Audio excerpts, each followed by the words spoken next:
እግዚአብሔር እንግዲህ በዚህ ሳምንት በተለየ ሁኔታ ሲያስተምረን ነበረ። ኢየሱስን ሞክሩት በሚል ርዕስ ኢየሱስን ሞክሩት።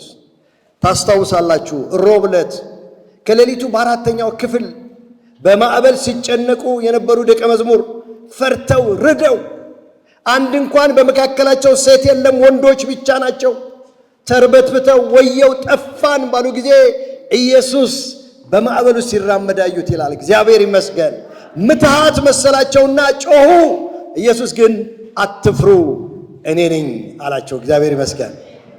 ወገኖቼ ምናልባት በቤታችሁ ማዕበል፣ በትዳራችሁ ማዕበል፣ በበሽታ ማዕበል፣ በሥራ ማዕበል የተሰቃያችሁ ሰዎች ካላችሁ ኢየሱስን ጥሩት። ስሙ ኃይል አለው። ስሙ የማይንደው ተራራ የለም። ኢየሱስ እኔ ነኝ ይላችኋል። እግዚአብሔር ይመስገን። ከዚያ በኋላ ደግሞ በወይዘሮ የአብስራ አማካይነት ጌታ ሲናገረን ነበር። ያላትን ጥሪት ሁሉ ሽጣ ለባለ መድኃኒቶች 12 ዓመት ደም ሲፈሳት የነበረችው ሴት ያንንም ሞከረች። የእግዚአብሔር ቃል ሲናገር ባሰባት እንጂ አልተሻላትም ይለናል። ነገር ግን መጨረሻ ላይ ኢየሱስን ሞከረችው፣ ጌታ ፈወሳት። የደም ምንጯ ቆመ ይላል። ሃሌሉያ! ክብር ለእግዚአብሔር ይሁን።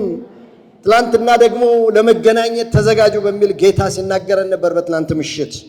እግዚአብሔር ስለዚህ ሁሉ እናመሰግነዋለን። ዛሬም እንደገና ይናገረናል። ዛሬም አብረን አንድ ክፍል ላይ ትኩረት እንድናደርግ እፈልጋለሁ። በጣም ብዙ ጊዜ እያነበባችሁ በጣም የምታውቁት ታሪክ ነው። ግን ዛሬ እግዚአብሔር በዚህ ክፍል የሚናገራችሁ ነገር አለ በተለየ ሁኔታ። ይህን ክፍል እናነብና ጸሎት አድርገን እንጀምራለን። ማርቆስ ወንጌል ምዕራፍ 10 ከቁጥር 46 እስከ 52 ያለውን ክፍል እናነባለን። ወደ ኢያሪኮም መጡ። ከደቀ መዛሙርቱና ከብዙ ሕዝብ ጋር ከኢያሪኮ ሲወጣ የጤሜዎስ ልጅ ዕውሩ በርጤሜዎስ እየለመነ በመንገድ ዳር ተቀምጦ ነበረ። የናዝሬቱ ኢየሱስ እንደሆነ በሰማ ጊዜ የዳዊት ልጅ ኢየሱስ ሆይ ማረኝ እያለ ይጮህ ጀመረ። ብዙዎችም ዝም እንዲል ገሰጹት። እርሱ ግን የዳዊት ልጅ ሆይ ማረኝ እያለ አብዝቶ ጮኸ። ኢየሱስም ቆመና ጥሩት አለ። ዕውሩም አይዞ ተነሳ ይጠራሃል ብለው ጠሩት። እርሱም እየዘለለ ተነሳና ልብሱን ጥሎ ወደ ኢየሱስ መጣ። ኢየሱስም መልሶ ምን ላደርግልህ ትወዳለህ አለው። ዕውሩም መምህር ሆይ አይ ዘንድ ነው አለው። ኢየሱስም ሂድ እምነትህ አድኖሃል አለው። ወዲያው አየ፣ በመንገድም ተከተለው። እግዚአብሔር የተመሰገነ ይሁን። ጸልያለን። የዘላለም አምላክ እግዚአብሔር ስለነበረን የበረከት ጊዜ እናመሰግናለን። በተለያየ አገልግሎት ባርከናል። አሁን ደግሞ ቃልን እንከፍታለን። ልባችን ለቃል የተከፈተ ይሁን። በማስተዋል ተገናኘን። መንፈስ ቅዱስ እኔንም ይህንን ጉባኤ ረከብ፣ ባርከን በኢየሱስ ስም አሜን። የመልእክቴን ርዕስ አትለፍብኝ ብየዋለሁ። አትለፍብኝ። ሄለን ኪለር የምትባል በጣም ብዙ መጽሐፍቶች የጻፈች ሴት አለች። በዓለማችን ከታወቁ ጸሐፊዎች አንዷ ሄለን ኪለር ናት። ይህች ሴት አይነ ስውር ዲዳም ነበረች። መስማት አትችልም፣ ማየት የተሳናት። በአሜሪካ ግዛት አልባማ በሚባል ከተማ ነው የተወለደችው። ከተወለደች በኋላ ግን ከትንሽ ጊዜ በኋላ ወደ ኒውዮርክ ከተማ ሄዳ እዛ እድገቷን ትምህርቷን ጀመረች። በጣም የሚገርማችሁ ይህች ሴት በጣም ብዙ መጽሐፍቶችን ጽፋለች። በተለይ አንድ መጽሐፍ የጻፈችው አለ 3 days to see 3 ቀን የማየት ዕድል በሚል መጽሐፏ ጋዜጠኞች ለጠየቋት ጥያቄ የመለሰችው መልስ አለ። እነኚህ ጋዜጠኞች እንዲህ ብለው ጠየቋት፣ ሄለን 3 ቀን የማየት ዕድል ቢሰጥሽ ምንድነው ማየት የምትፈልጊው አሏት። ከዚያ አሰበችና እንዲህ አለች፣ አልተቸገረችም። በመጀመሪያው ቀን ቤተሰቦቼን፣ ወዳጆቼን፣ ዘመዶቼን ማየት ፈልጋለሁ። በሁለተኛው ቀን እግዚአብሔር የፈጠራቸውን ተፈጥሮዎች እየዞርኩ ባይ ደስ ይለኛል። በሶስተኛው ቀን ግን ያደግኩበት ኒውዮርክ ከተማን ብጎበኝ ደስ ይለኛል አለች። ይህን ካለች በኋላ እንዲህ ብላ ተናገረች። መጨረሻ ላይ በጣም የሚገርማችሁ እኔ ዕውር ነኝ አለች። ለሚያዩት ግን ይህን እላለሁ፣ አይናችሁን ተጠቀሙበት። ልክ ነገ የአይን ብርሃናችሁን እንደምታጡ አድርጋችሁ ወይም ሆናችሁ ተመልከቱ አለች። በጣም ይገርማል። በርጤሜዎስ በምን ምክንያት የአይኑን ብርሃን እንዳጣ የምናውቀው ነገር የለም። በርጤሜዎስ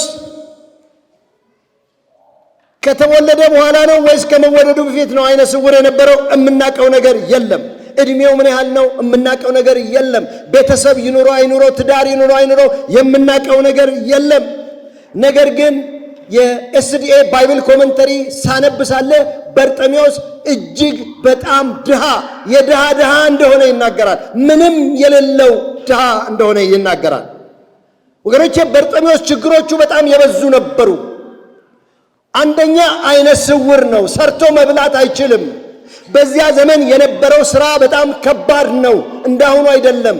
ቴክኖሎጂ የለም። ስለዚህ መስራት አይችልም። ያለው አማራጭ መለመንና መለመን ብቻ ነው። ሁለተኛ በርጤሜዎስ ስሙ እንደሚነግረን የጤሜዎስ ልጅ ማለት ነው። ጤሜዎስ ማለት አንክሊን ማለት ነው። ይሄ ባር የሚለው ቃል ሳን ወይም ልጅ ማለት ሲሆን ጤሜዎስ ማለት ደግሞ አንክሊኑ ንጹሕ ያልሆነ። በሌላ አባባል በርጤሜዎስ ከተናቀ ቤተሰብ የተወለደ ነው። ተቀባይነት ከሌለው ቤተሰብ፣ ከማይነኩ ዝቅ ተደርገው ከሚታዩ ቤተሰቦች የተወለደ ነው። ይሄ ሌላው ችግሩ ነበረ። እንደገና በአካባቢው ተቀባይነት የለውም። ምክንያቱም አይሁዶች ማንኛውም በሽታ አንድ ሰው አይነ ስውርም ይሁን ለምጽም ያዘው ሽባም ይሁን ይህም በሽታ ያገኘው በኃጢአቱ ምክንያት ነው ብለው ያስባሉ። ወይም ወላጆቹ በሰሩት ኃጢአት ምክንያት ነው ብለው ያስባሉ። ለዚህ ደግሞ ዮሐንስ ወንጌል ምዕራፍ 9 ማንበብ ትችላላችሁ። ጌታችን ኢየሱስ ክርስቶስ ከደቀ መዛሙርቱ ጋር እየሄደ አንድ አይነ ስውር ያሉ አይደል? ጌታ ሆይ ይህ ሰው አይነ ስውር ሆኖ እንዲወለድ ኃጢአት የሰራ ማን ነው? እርሱ ወይንስ ወላጆቹ? በኃጢአቱ ምክንያት ያገኘዋል ብለው ያስባሉ። ወይም ደግሞ የወላጆች ኃጢአት ወደ ልጆች ይተላለፋል ብለው ያስባሉ። ከዚህ የተነሳ በአካባቢው ተቀባይነት የለውም። ሙሉ በሙሉ ረዳት የሌለው ነው። እንደዚህ አይነት ሰው ታዲያ ከመለመን ሌላ ምን ተስፋ አለው? መለመን ነው ስራው። በርጤሜዎስ በኢያሪኮ ከተማ፣ ኢያሪኮ ከጥንት ከተማዎች ውስጥ አንዷ ናት። በብሉይ ኪዳን የምናገኛት ከተማ ከኢየሩሳሌም በስተ ምስራቅ በዮርዳኖስ ሸለቆ አካባቢ የምትገኝ ከተማ ናት። ኢያሪኮ የፍልስጤም ከተማ ናት። ዌስት ባንክ የሚባለው ከፍልስጤም ከተማዎች ውስጥ አንዷ ናት። በጣም የሚገርማችሁ ኢያሪኮ ዛሬ እንዲያውም ዙሪያው በአጥር ተከልሎ ወደዛ ከተማ የሚገቡ ከፍልስጤማኖች ውጪ ለመግባት በጣም አስቸጋሪ ነው። እኔ እድል አግኝቼ እስራኤል ሀገር ሄጄ ነበር። ነገር ግን ላይ ከፈለኩት አንዱ ኢያሪኮን ነበር።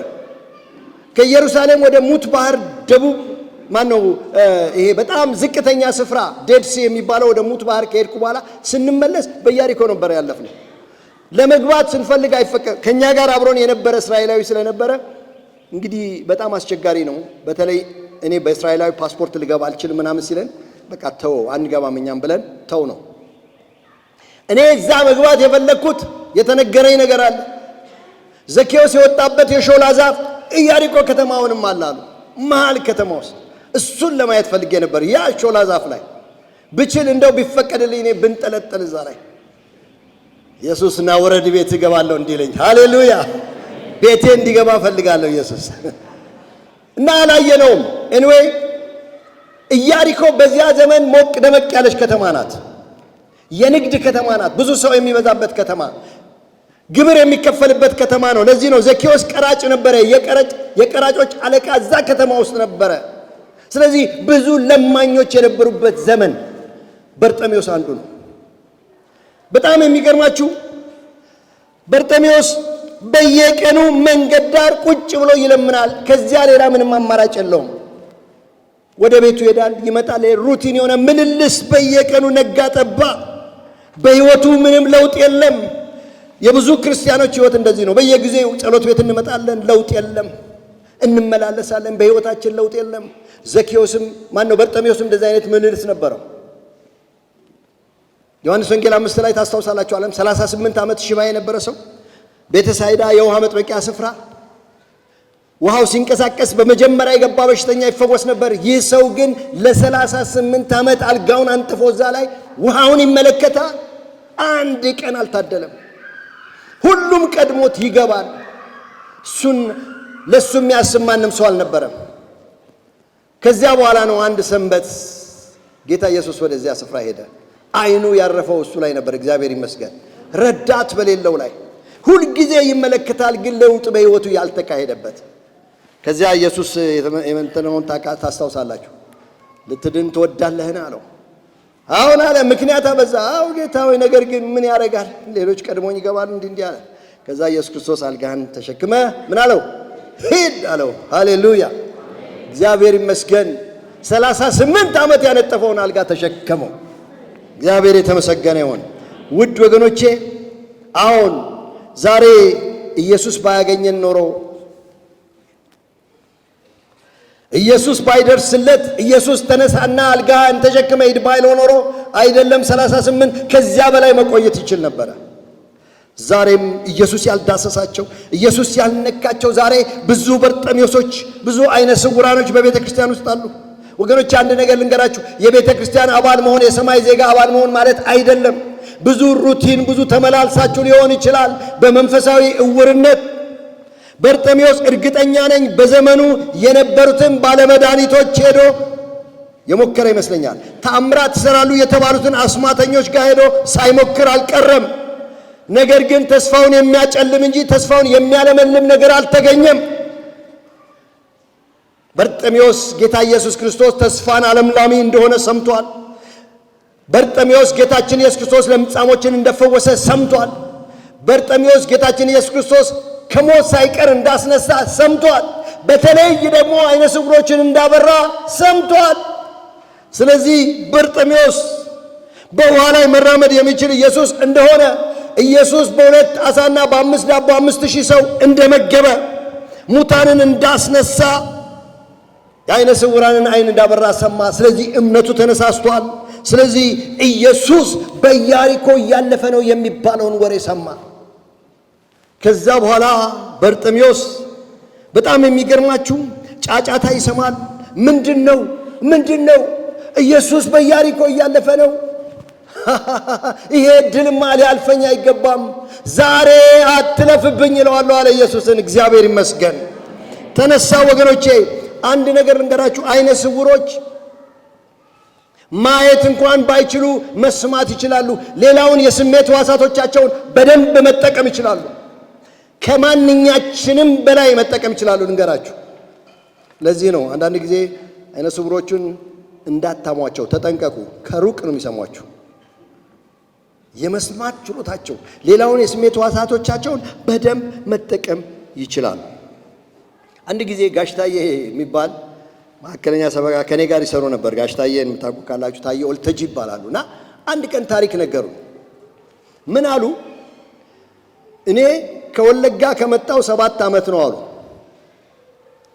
ከዚያ ወለጋ ውስጥ አንድ ማየት የተሳነው ወይም አይነ ስውር አገልጋይ አለ፣ ዋቅጅራ የሚባል። እንግዲህ የምታውቁት ሰዎች ካላችሁ አቶ ዋቅጅራ ይባላል። እና እኚህ ሰውዬ እኔም አውቃቸዋለሁ። ከ7 ዓመት ከተለያየም በኋላ እዚያ ሄድኩና ቤታቸው ልጠይቃቸው ገባሁ። እሳቸው እንደ አጋጣሚ ጓሮ ነበሩ። ባለቤታቸውን አገኘው። እንደምነሽ ደህና ነሽ ወይ? የት አለ ዋቅጅራ? ጓሮ ሄደዋል።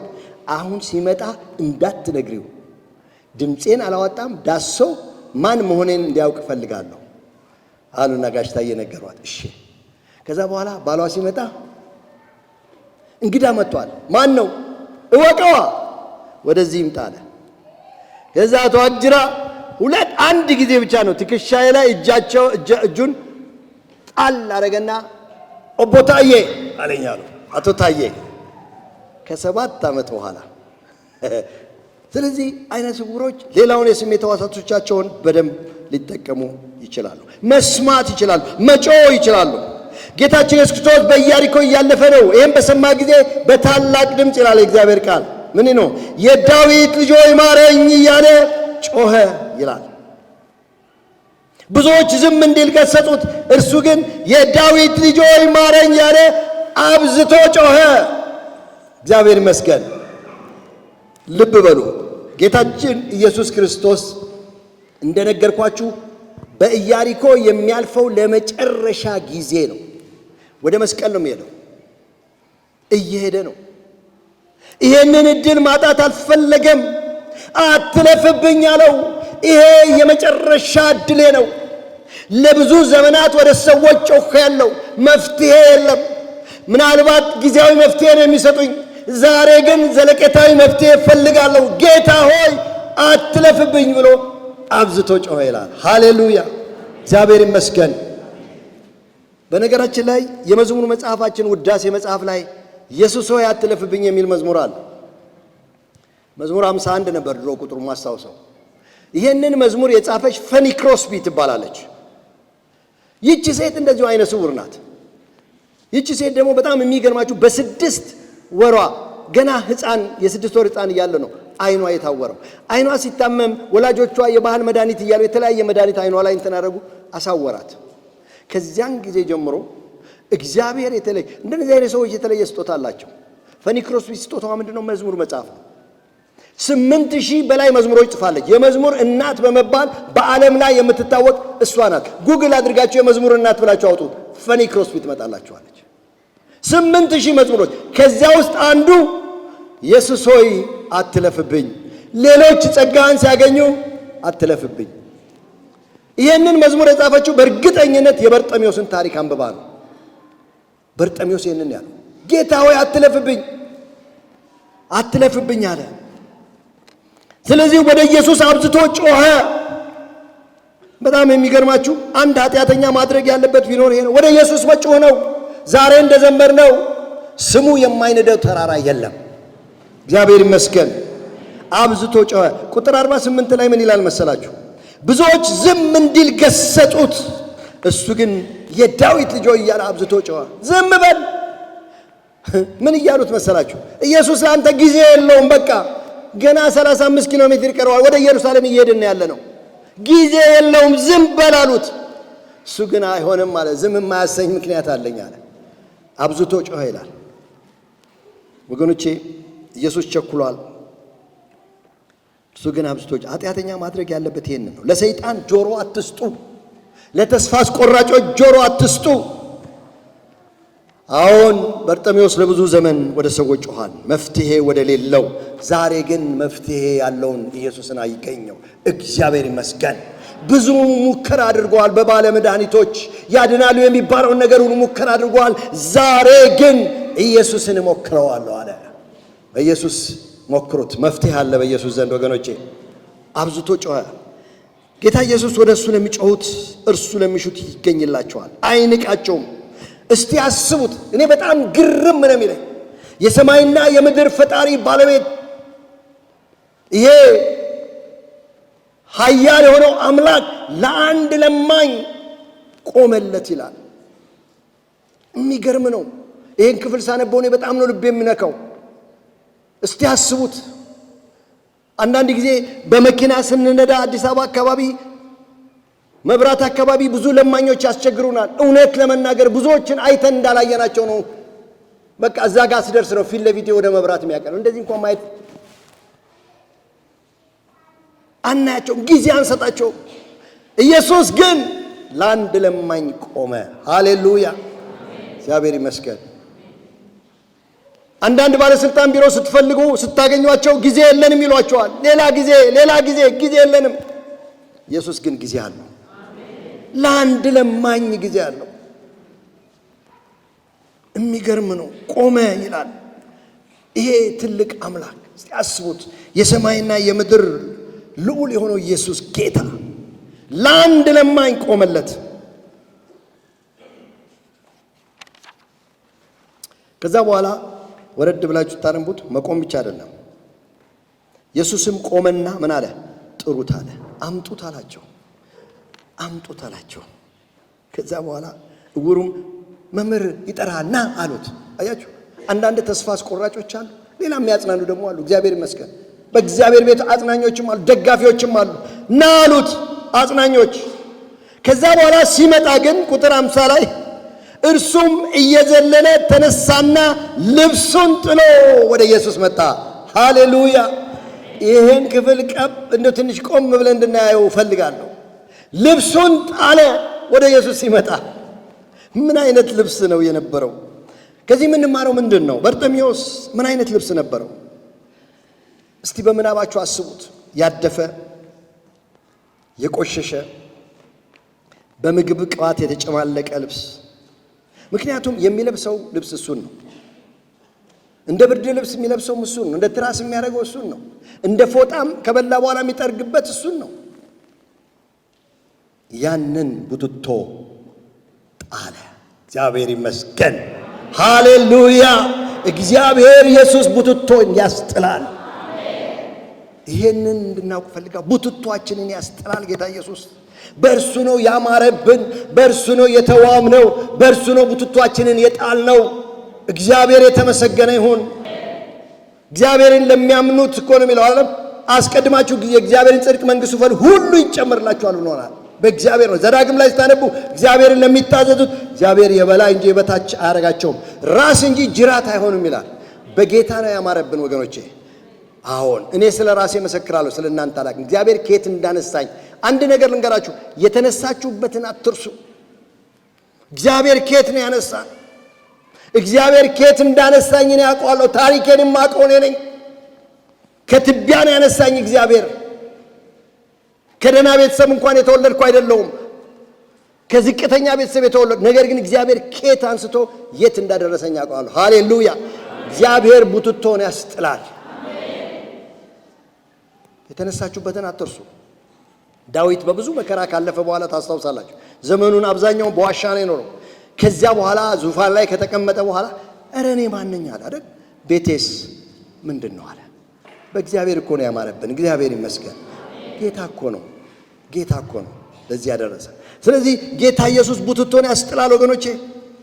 ያ ብቻ አይደለም። የሚገርማችሁ የበርጤሜዎስ ንብረት ይህ ልብስ ብቻ ነው። ሌላ ምንም ነገር የለውም። ሌላ ንብረት የለውም። አንድ ቦታ ሄዶ የሆነ ነገር ቀድ ክፈል እንኳን ቢባል ያንን ምንም የለውም። ያንንም ምን አደረገው ይላል? ጣለው። ዝም ብሎ አጣጥፎ አስቀምጦ አይደለም። ቅድም ወንድም ሲራክ እንዳልከው እንደነኛ ፎጣዎች በደንብ አስተካክሏል። ጣለው ነው የሚለው። እየሮጠ ነው የሚለው አይደል? ጥሎ ሄደ ይላል። እግዚአብሔር ይመስገን። ጌታ ኢየሱስን ስንከተል ሁሉን ጥለን መምጣት አለብን። አለን የምንላቸውን ንብረቶች በሙሉ መተው አለብን። እውነት ነው። ኤልሳን ታስታውሳላችሁ። ኤልያስ ሲጠራው ለአገልግሎት ሲጠራው ሳለ ኤልሳ ምንድን ነው ያደረገው? ወደ ኋላ ተመለሰና በ12 ጥማድ በሬ ያርስ ነበር ይላል። ከዚያ በኋላ በሬዎቹን በሙሉ አረደ፣ ሞፈር ቀንበሩን ሰባበረ። ከዛ ፌርዌል ፓርቲ የሽንጅት ፓርቲ ያደረገና የእግዚአብሔርን ሥራ ማገልገል ጀመረ። ወገኖቼ እግዚአብሔርን ስታገለግሉ ያላችሁን ሁሉ መተው ነው። ያለህን ተው ነው የሚለው ጌታ ኢየሱስ ክርስቶስ። ድልድዩን ሰበረው። በርጤሜዎስ ያለው ብቻ መጣሉ ሳይሆን የሚገርመኝ ደግሞ ስለዚያ ልብስ ነው አሁን የምናወራው። ወደ ኢየሱስ የማያቀርበው መሆኑንም ደግሞ አውቋል ይሄ ልብስ። ምክንያቱም ይሄ ልብስ ያደፈ የቆሸሸ የሚሸት ነው ወገኖቼ። የራስ ጽድቃችን ወደ ኢየሱስ አያቀርበንም። ጽድቃችሁ የመርገም ጨርቅ ነው ይላል። እኔና እናንተ በክርስቶስ ኢየሱስ ነው የዳን ነው። ለዚህ ነው ጳውሎስ ሲናገር ደጋግሞ አሮጌውን አስወግዱ ይላል። ይሄ የጳውሎስ ቮካቡላሪ ነው የሚጠቀምበት ቃላት በብዛት። ገላትያን፣ ኤፌሶንን፣ ቆላስያስን አንብቡ። አስወግዱ አሮጌውን ባህሪ አዳማዊን ሕይወት አስወግዱ ይለናል። ወደ ክርስቶስ ስንመጣ አሮጌውን ልናስወግዱ ይገባናል። ጌታ ኢየሱስ አዲሱን ጽድቅ ያለብሰናል። እግዚአብሔር ይመስገን። የእርሱ የሆነውን ልናስወግድ። ስለዚህ ይሄ አሮጌው ልብስ ወደ ኢየሱስ የማያቀርበው መሆኑን አወቀ። በጣም የሚገርማችሁ ያደፈ ብቻ ሳይሆን ጥሩ ሽታም አልነበረውም። ምክንያቱም ቀንም ከሌሊትም የሚለብሰው እንደ ፎጣም የሚጠቀምበት ያንን ወረወረው። ወገኖቼ ወደ ኢየሱስ ስንቀርብ ሕይወታችን መልካም መዓዛ ይኖረዋል። እግዚአብሔር የተመሰገነ ይሁን። አንድ ወንድም ነበረ። አንድ ጊዜ ገርጂ ቤተክርስቲያን ሲመሰክር የተናገረውን አረሳው። እኔን እግዚአብሔር ወደዚህ ቤት ሲያመጣኝ ልንገራችሁ አለ፣ ጠረኔን ሳይቀር ቀይሮታል አለ። ሃሌሉያ! ድሮ በሲጋራ፣ ድሮ በጫት፣ ድሮ በአልኮል ጠረኔ ሰው ጋር የሚያቀርብ አልነበረም። አሁን ግን ጠረኔ ሳይቀር ተቀይሯል አለ። እግዚአብሔር ይመስገን።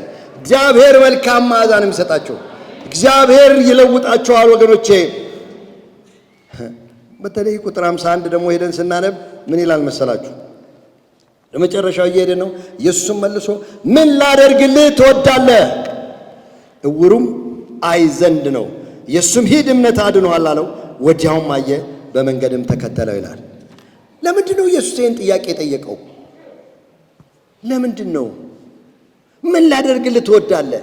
አይን እንደሌለው እያየ እያወቀ ምን ላደርግልህ ትወዳለህ? ወገኖቼ በርጤሜዎስ ብዙ ጎደሎ ነገሮች አሉት። ብዙ ጎደሎ ነገሮች አሉ። ገንዘብ መጠየቅ ይችል ነበር። መሬት መጠየቅ ይችል ነበር። ምናልባት ቤት መጠየቅ ይችል ነበር።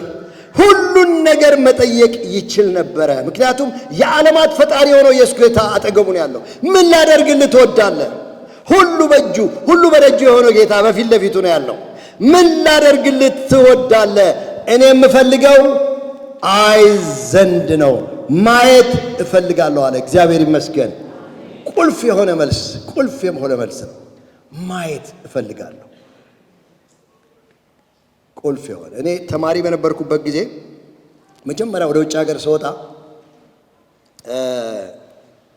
ለቲዮሎጂ ትምህርት ነበር የወጣሁት እና እዛ ትምህርት ቤታችን ኮሌጃችን ውስጥ ያው ምስራቅ አፍሪካ ያሉት ሰዎች ወይም ደግሞ እዛ አካባቢ ያሉ ቋንቋ ይችላሉ። እንደምታውቁ እንግሊዝኛ ከኛ በጣም ይበልጣሉ። ኬንያ፣ ዩጋንዳ፣ በተለይ ታንዛኒያ፣ እነኚህ ቅኝ ግዛት የተገኙ አገሮች ቋንቋ ከኛ ይሻላሉ እንግሊዝኛ። ስለዚህ ፈተና በምንፈተንበት ሰዓት ብዙ ነገር መጻፍ ይወዳሉ ቋንቋ ስላላቸው። እኛ ግን ትንሽ አጠር ይላል እና አንድ አስተማሪ ነበረን፣ ዶክተር ኪቦኮ ይባላል። ልንታሌ ፋንታ ትኖር እንደሆነ ታውቀዋለች። አብረን ስንማር ይሄ ሰውዬ አንድ ጥያቄ ሲጠይቀን እኔ ሸመድድና አጠናና ትንሽ ነገር ነው የምጽፈው፣ ያለኝ ቃላት 3 መስመር በምናምን። ተማሪዎቹ ግን ይጽፋሉ። ወደዚህ ምንድን ነው ጥያቄው እላለሁ። 3 ገጽ 2 ገጽ ይጽፋሉ። በኋላ ሁሉ ከጻፉ በኋላ እኔ አጭር 3-4 መስመር ከጻፍኩ በኋላ እሰጠዋለሁ። የሚገርማችሁ እኔ ኤ አግኝቼ እነሱ ሲ ያገኛሉ። እና አስተማሪው ዶንት ጎ አራውንድ ዘ ቡሽ ይላል፣ ቱ ዘ ፖይንት ይላል። እንደዚህ አይነት አስተማሪዎች አሉ። አንዳንዱ ደግሞ አራውንድ ዘ ቡሽ የሚወዱም አሉ ለነገሩ። እና ሁሌ የሚናገራት ቃል ዶንት ጎ አራውንድ ዘ ቡሽ ቱ ዘ ፖይንት፣ ነጥቧን ነው የምፈልገው ይላል። እኔ ነጥቧን ቁጭ አደርጋለሁ ሸምድጄ፣ ብዙ በጣም አልችልም። ቱ ዘ ፖይንት። በርጤሜዎስ ቱ ዘ ፖይንት ነው። አራውንድ ዘ ቡሽ አይፈልግም። ማየት የምፈልገው ጌታ ሆይ አይ ዘንድ ነው፣ ቱ ዘ ፖይንት። ከዛ በኋላ ጌታ ኢየሱስ ምን አለው? ያለው እግዚአብሔር ይመስገን። ከዛ አይኑን ዳሰሰና ፈወሰው። ወገኖቼ ሰው አይናችሁን እንዲነካ አትፈቅዱም። እርግጠኛ ነኝ ከሰውነት ክፍላችሁ እንዳይነካ የምትፈልጉት አይናችሁ ነው። ለአይናችሁ ጥንቃቄ ታደርጋላችሁ። አዎ አናስነካም፣ ያመናል። ኢየሱስ ሲነካ ግን ፈውስ አለ። ሃሌሉያ! ትፈወሳላችሁ። አይኑ እንደተፈወሰ ይላል መጽሐፍ ቅዱሳችን። ወዲያው ኢየሱስን አየው። እግዚአብሔር ይመስገን። በጣም ደስ ይላል። ይህ ክፍል መጀመሪያ አይኑ እንደተገለጸ ኢየሱስን ነው ያየው። ባልና ሚስቶች ነበሩ። ባልየው አይነ ስውር ነበር ለብዙ ዓመት እና ማለት ከትውልዱ ጀምሮ ማለት ነው ይሄ። ከዛ በኋላ አካባቢያቸው የሆኑ ሚሽነሪዎች የአይን እንትን ሕክምና የሚያደርጉ ሰዎች አሉ ተባለና እስቲ ሞክር አለችው ባለቤቱ። ከዛ በኋላ ሙከራ አደረገ። እዚያ አይኑን እንትን ያደርጉና ኦፕሬሽን አድርገው ምን ብለው ድንኳን ውስጥ 3 ቀን አስቀመጡት። አይኑን አሽገው መጨረሻ ከ3 ቀን በኋላ አይኑ ሲገለጽ ማየት ቻለ። ሚስቱን አያት ለመጀመሪያ። ዋው አለ። ሚስቱን አየና ካሰብኩሽ በላይ ውብ ነሽ አላት። ወገኖች አይናችን ሲከፈት ኢየሱስ ካሰብነው በላይ ውብ ነው። እግዚአብሔር አይናችንን ይክፈት። ውብ ነው ኢየሱስ። የሚገርም አምላክ ውብ ነው። ዛሬ ይህም መልእክት ሳጠቃልል በዚህ በበርጤሜዎስ ታሪክ ውስጥ የት ነው ያለኸው? አንተ የት ነው ያለሽው? እኔስ መንፈሳዊ እውር ነኝ? አሁን ምናልባት ብዙዎቻችን ልንገራችሁ ጥልቅ በሆነ ጨለማ ውስጥ ነው ያለው። ኢሳይያስ ይሄንን ነው የሚነግረን። አንድ ጥቅስ ላንብበላችሁ። ኢሳይያስ 59 ሄደን እስቲ እናንብብ። ኢሳይያስ 59 ኢሳይያስ ምዕራፍ 59 ቁጥር 9 እና 10 ከዘጠኝ ጀምሮ ነው 10 ነው ከዘጠኝ ስለዚህ ፍርድ ከኛ ዘንድ ርቋል፣ ጽድቅም አላገኘንም። ብርሃንን በተስፋ እንጠባበቅ ነበር፣ ነው ጨለማ ሆነ። ጸዳልን በተስፋ እንጠባበቅ ነበር፣ ነገር ግን በጨለማ ሄድን። እንደ ዕውሮች ወደ ቅጥር ተርመሰመስን፣ ዓይን እንደሌላቸው ተርመሰመስን። በቀትር ጊዜ በድንግዝግዝታ እንዳለ ሰው ተሰናከልን። እንደ ሙታን በጨለማ ስፍራ ነን። ሁላችን እንደ ድቦች እንጮኻለን፣ እንደ ርግብ እንለቃቀሳለን እያለ ፍርድ በተስፋ እንጠብቅ ነበር፣ እርሱም የለው። መዳንም ከኛ ዘንድ ርቋል። አመፃችን በአንተ ዘንድ በስቷል፣ ኃጢአታችን መስክሮብናል። አመፃችን ከኛ ጋር ነውና በደላችን እናውቃል እያለ ይናገራል እግዚአብሔር። እንደውም ምዕራፍ 59 ቁጥር ከመጀመሪያው ስታነቡ እግዚአብሔር ምን ይላል? በደላችሁ ኃጢአታችሁ በእኔና በእናንተ መካከል ለየ ይችላል። ወገኖች ኃጢአተኞች ነን። ስለዚህ እንደ ዕውሮች ተርመሰመስን፣ በጨለማ እየተመላለስን ነው። ፍርድ የለም፣ ጽድቅ የለም፣ አመፅ ብቻ ነው በምድራችን ላይ። ምክንያቱም መንፈሳዊ ዕውሮች ነን። ዛሬ እንደ በርጤሜዎስ አትለፍብኝ የምትሉ የላችሁ? ምናልባት ይሄ የመጨረሻ ቀናችሁ ሊሆን ይችላል። ወገኖች ጌታ ሆይ አትለፍብኝ። ለብዙ ዘመናት ተመላልሳችሁ ይሆናል ወደ እግዚአብሔር ቤት። ይሄ ምልልሳችሁ ወገኖቼ ለውጥ የለም በሕይወታችሁ ውስጥ ለውጥ ትፈልጋላችሁ። ምናልባት አንዳንዶች ዛሬ ለመጀመሪያ መጣችሁ ይሆናል። ልንገራችሁ፣ ኢያሪኮ ውስጥ ነው ያላችሁት። ኢየሱስ እያለፈ ነው። አትለፍብኝ ጌታ ሆይ የምትሉት የላችሁ? ጌታ ወደ መስቀል ነበር የሚሄደው። የመጨረሻውን ዕድል በርጤሜዎስ ተጠቀመ። ዛሬ እዚህ ጉባኤ መካከል አንድ ሰው ሊሆን ይችላል፣ አንዲት እህት ልትሆን ትችላለች። ጌታ ሆይ አትለፍብኝ፣ መንፈሳዊ ዕውር ነኝ፣ ዓይኔን እንድታበራኝ እፈልጋለሁ፣ በውበትህ ልመለከት እፈልጋለሁ። ኢየሱስ ሆይ ወደ አንተ ጮኻለሁ። በሕይወቴ ውስጥ ያልተናዱ ተራራዎች አሉ፣ ብዙ ችግሮች ያሉባቸው ሊሆን ይችላል። ኢየሱስ የማይነደው ተራራ የለም ወገኖች። ወደ ኢየሱስ ጩኹ። ወደ ሌላ ሰው መጮህ አያዋጣም። ወደ ዘመዶቻችሁ ጮኻችሁ ይሆናል። የኔ ናቸው ወደምትሏቸው ሰዎች ብዙ ጊዜ ብዙ ዘመን ጮኻችሁ ይሆናል። ጊዜያዊ መፍትሄ ሊሰጧችሁ ይችላሉ። ዘለቄታ መፍትሄ የሚሰጠው ግን ኢየሱስ ብቻ ነው። ኢየሱስን ሞክሩት ወገኖቼ፣ ሞክሩት። እሱ ያድናችኋል። ምናልባት ገንዘባችሁን ለብዙ ሐኪሞች ለብዙ ሰዎች ጨርሳ ሰጥታችሁ ይሆናል እንደዚያች ሴት። ነገር ግን ብሶባችኋል እንጂ አልተሻላችሁም። ዛሬ ኢየሱስን ሞክሩት። ኢየሱስን ልሞክር እወዳለሁ የሚመለስ ሰው የለም? እስቲ በጸሎት መንፈስ እንሆን፣ ሁላችንም እንጸልይ ወገኖቼ፣ ስለ ራሳችን እንጸልይ። ጌታን በተለየ ሁኔታ በዚህ ጉባኤ መካከል አትለፍብኝ ልለው ፈልጋለሁ የምትል አንድ ወንድም አንድ እህት ካለ የተለየ ጸሎት ላደርግልህ እፈልጋለሁ። ወደዚህ ትመጣለህ። በዚህ ጉባኤ በጸሎት መንፈስ እያላችሁ ጌታ ሆይ አትለፍብኝ ልለው ፈልጋለሁ። እግዚአብሔር ለኔ ተናግሮኛል። ዛሬ ይሄ መልእክት ለኔ ነው። ጌታ እንዲያልፍብኝ አልፈልግም የምትል አንድ ወንድም አንድ እህት ካለ ከላይ ከታች ካላችሁ እጃችሁን አውጡ። የተለየ ጸሎት እናደርግላችሁ እንፈልጋለን። ጌታ እንዲያልፍብኝ አልፈልግም። ጌታ የሰጠኝን እድል መጠቀም ፈልጋለሁ። አንድ ሰው የለም? እርግጠኛ ነኝ ከዚያ በኋላ ብዙዎች እንደምትመጡ። የመጀመሪያ ሰው መሆን ከባድ ነው። የኔ ወንድምና እግዚአብሔር ይባርክ። አንድ ሰው ጌታ ይባርክ። እግዚአብሔር ዛሬ ለኔ እየተናገረኝ ነው። ጌታው አትለፍብኝ የምትሉ ምናልባት ለመጀመሪያም እንደ እንግድነት መጣችሁ ሊሆን ይችላል እና ወደዚህ ወደ ወንድሜ እዚህ ጋር ትንበረከካለህ። ከላይም ካላችሁ ውረዱ። እግዚአብሔር የተለየ ጸሎት ጌታ ሆይ አትለፍብኝ እንበለው። ጌታ እያለፈ ነው ወገኖቼ። በሕይወታችሁ ውስጥ ጌታ ሆይ መንፈሳዊ ዕውር ነኝ፣ ዓይኔን አብራልኝ፣ እንደ በርጤሜዎስ ላይ እፈልጋለሁ፣ በውበትህ ላይ እፈልጋለሁ። ጌታ ሆይ አንተን ማግኘት እፈልጋለሁ። ለብዙ ዘመን ወደ ሰዎች ጮኬያለሁ፣ መፍትሄ ወደ ሌለው። ኢየሱስ ግን መፍትሄ አለ። ወደ አንተ መጮህ እፈልጋለሁ የምትሉ እግዚአብሔር ይባርካችሁ፣ እግዚአብሔር ይባርካችሁ። እንደ እህታችን ተንበርከኩ። እግዚአብሔር ይባርካችሁ፣ ጌታ ይባርካችሁ፣ ጌታ ጸጋውን ያብዛላችሁ። እግዚአብሔር ይባርካችሁ። እግዚአብሔር ይመለከታል። ጌታ ሆይ አትለፍብኝ፣ ኢየሱስ ሆይ አትለፍብኝ፣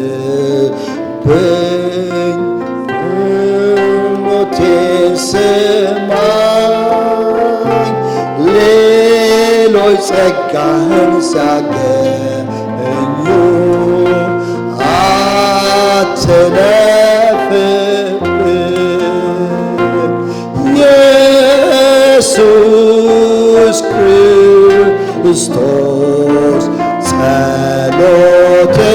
ስማኝ ሌሎች ጸጋህን ሲያገኙ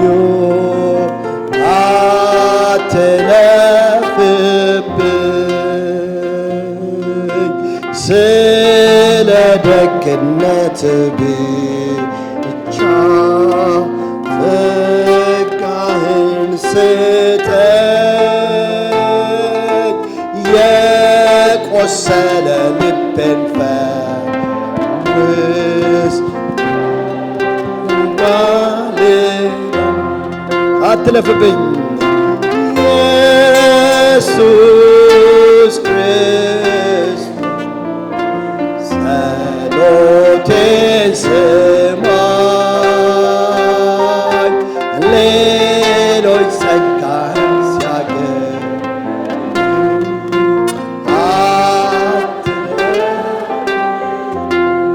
ኢየሱስ አይለፍብን፣ ኢየሱስ አይለፍብን። ጌታ ሆይ እንጠማጠምሃለን። እኛም እንደ በርጤሜዎስ ጌታ ሆይ ብዙ ዘመን ጮኸናል ወደ ሰዎች የኛ ነው የኛ ናቸው ወደምንላቸው አዋቂዎች ናቸው ወደምንላቸው። እግዚአብሔር ሆይ መፍትሄ የለም፣ መፍትሄ ያለው በእጅ ነው። እባክህ አትለፍብን ጌታ ሆይ ዛሬ አትለፍብን እንልሃለን። ዛሬ ወደ ቤታችን ግባ፣ በትዳራችን አትለፍብን እግዚአብሔር ሆይ፣ በስራችን አትለፍብን እግዚአብሔር ሆይ፣ በቀን ተቀን ሕይወታችን አትለፍብን። ኢየሱስ ሆይ ዛሬ እንጠማጠምሃለን። ጌታ ሆይ ማረን፣ ዓይናችንን አብራልን። ኢየሱስ ክርስቶስ ሆይ አንተ ታላቅ አምላክ ነህ። ጌታ ሆይ የዓለማት ፈጣሪ፣ ለአንድ ምስኪን ለአንድ ድሃ ትቆማለህ፣ ለአንድ ለማኝ ትቆማለህ። ለእኔና ለወገኖቼ ቁምልን እግዚአብሔር ሆይ እንጠማጠማለን። በእኛ ፊት ቁም እግዚአብሔር ሆይ፣ የሚያስፈልገንን አንተ ስጠን። ማየት የሚገባንን እዩ በለን፣ መፈወስ የሚገባንን ተፈወሱ ብለን እግዚአብሔር ሆይ፣ ትዳራችን የተናጋ ካለ ትዳራችን በአንተ የተመሰረተ ይሁን። ኢየሱስ ሆይ ስለምታደርግልን ነገር ሁሉ እናመሰግንሃለን። ድንቅ የሆንክ አምላክ ስላለህን እናመሰግንሃለን። ኢየሱስ ሆይ አትለፍብን። ዛሬ ምን ጸልያለን? ልባችንን በፊትህ እናፈሳለን። በዚህ ስፍራ በፊትህ የተንበረከኩ ወገኖቼ ታያቸዋለህ። እግዚአብሔር ከኔ የበለጠ የምታውቃቸው፣ ከኔ የበለጠ የምታነባቸው፣ ቤታቸውን፣ ኑሯቸውን፣ ጓዳቸውን፣ ልባቸውን የምታነብ አምላክ እንደ ፍላጎታቸው እንደ መሻታቸው ያንተ ፈቃድ በሕይወታቸው ይፈጸም። የዘላለም አምላክ እግዚአብሔር ጎደሏቸውን አንተ ሙላ፣ ሸለቋቸው የተሞላ ይሁን። እግዚአብሔር ሆይ በትዳር አንተ ባርካቸው፣ በኑሮ በበረከት አንተ ባርካቸው። በህመም የታመሙ ካሉ በፈውስ ተገናኛቸው። እግዚአብሔር አንተን የማያውቅ ነፍስ ካለ ይወቅህ። በዘልማድ የሚመላለስ ካለ ከዚህ በኋላ ኢየሱስ ሆይ አውቆህ ይመላለስ። የዘላለም አምላክ እግዚአብሔር ሆይ ሌሎች ጸጋህን ሲያገኙ በእኛ ላይ አትጉደልብን። በበረከት ጎብኘን። ስለምታደርግልን ነገር እናመሰግንሃለን። የዘላለም አምላክ እግዚአብሔር ሆይ በተለየ ሁኔታ በዚህ ስፍራ ስላሉ ነገ ተሞሽረው ደምቀው ስለምናያቸው ስለ ልጆቻችን አመሰግንሃለሁ። በሰላም ወደ ስፍራ ስለረዳቸው ስለመጡ አመሰግንሃለሁ። እቅዳቸውን ሐሳባቸውን ስላሳካ አመሰግንሃለሁ። በቆይታቸው ሁሉ አብረህ የሆንክ አምላክ እንዲህ ድምቅ ባለ ሁኔታ በዚህ ስፍራ ይሞሸራሉ። ጌታ ሆይ ይህ ቃል ኪዳን እስከ ዘላለም የሚያጸናቸው ይሁን። ፍቅራቸው ለሌሎች ምሳሌ ይሁን። ተመልሰው ወደ ቤታቸው ሲሄዱ እንደነበሩ ሳይሆን ተለውጠው ታድሰው ኢየሱስ ክርስቶስ አግኝታቸው ይሄዱ። በእነርሱም ላይ ጌታ ሆይ አትለፍባቸው። ሕይወታቸው ያማረ የተባረከ ይሁን። ቤተሰቦቻቸው የተባረኩ ይሁኑ። ስላሳደጓቸው ለቁም ነገር ስላበቋቸው ቤተሰቦች አመሰግንሃለሁ። ዘመናቸው ሁሉ ይባረክ። ስለነበረን የበረከት ጊዜ እናመሰግንሃለን። ቀሪ ጊዜያችንን ተረከብ። ከሰዓትም በሚኖረን ፕሮግራም እንደገና ባርከን። እግዚአብሔር ሆይ አትለፍብን። ስለሰማህን ተባረክ። ሁሉን ለመንህ በሕያው ልጅ በክርስቶስ ኢየሱስም ስትስማ እግዚአብሔር ይባርካችሁ።